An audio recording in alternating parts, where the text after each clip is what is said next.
stories and listening. You're helping us so much, and we hope we're helping you. Just getting stuff out of our bodies is helping us heal. So, again, my name is Cynthia Tom, and I'm also a painter, mixed media.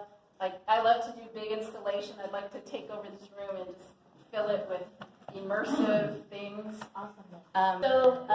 This is part of what I'm starting to think is going to be a lot bigger piece, a lot more installations. This is called Flying Lessons Inquire Within.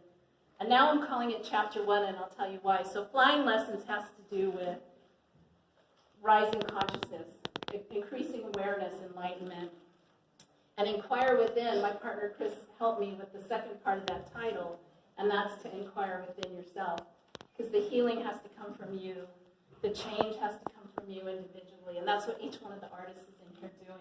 So my hungry ghost that kept flaring up actually during this whole exhibition is that any kind of conflict, any kind of disagreement, I feel like I'm going to get in trouble. And there's this real feeling of danger that bubbles up in my belly, in my gut, and it scares me, but I have to push through it because I'm like the leader of the program, right? I have to stand up for our branding, what we want, how we want to do things. And so that kept coming up for me during this show and a lot of other things. When you're running a program, you run up against people that want to push back on you. And being raised how I was, I just realized that, or maybe I already knew it, but I finally put it together. My parents were Chinese, raised in San Francisco, Chinatown. My mother was sold by my grandfather for opium numerous times before the age of 12. Like from 6 to 12, he would trade her to the dealer, her body, for his opium. And then growing up in Chinatown, if you left Chinatown,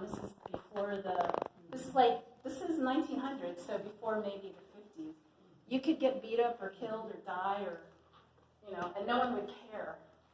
And so my parents brought me up to keep my head down. Don't draw attention to yourself. Any conflict, your fault. Just walk away. So this painting ended up being an exercise in wanting to speak up for any feminine energy. It can be male or female, but any feminine energy that's been shut down or silenced, whether it's, because my grandmother's job in China before the 1920s was to kill her baby sisters as they were born, which is very common in China, but they usually drown them. I'm sorry I'm saying hard stuff, but this is, I think some of you have this background. So what does that do to me down the road? So those patterns pass on. So what I'm trying to do is own the pattern and fight back by gathering feminine energies together. I want to gather them so there's strength in numbers. And over time, start to have them voice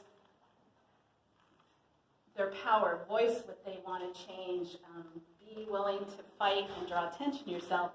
And the funny thing is, when I was doing this, I was taking pictures, and I started going close up with my camera.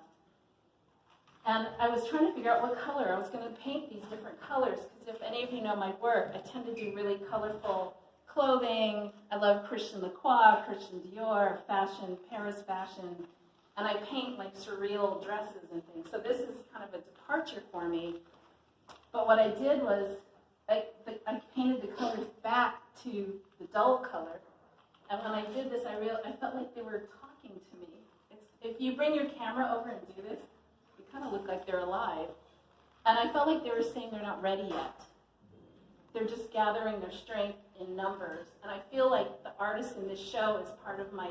I'm trying to find a different word than tribe, because I feel like that's taking somebody else's word. But these are my people.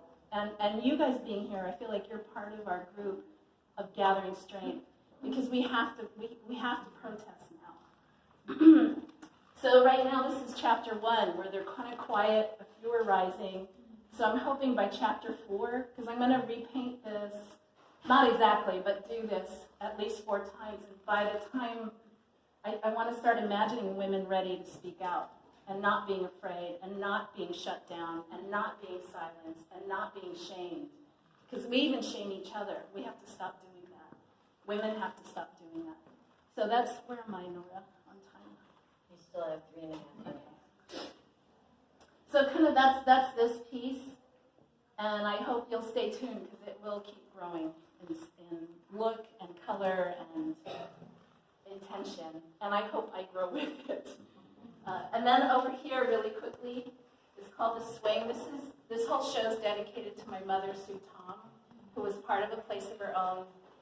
She just passed last year at the age of 92, and she's the reason why I learned how to just speak my truth, because she never helped. She wasn't too much of a fighter because she still had that fear, but she didn't hide any family secrets. Of course, her brothers and sisters weren't too happy about it, but she shared things with me when I did art installations that's how I know what happened to her. So this is her swing, and it was her place of refuge in our backyard. So that's her piece. So that's me. Is there any questions? I forgot to have everybody ask if there were questions. Anyway, that's okay. We're going to move on to that side of the room now. So thank you very much.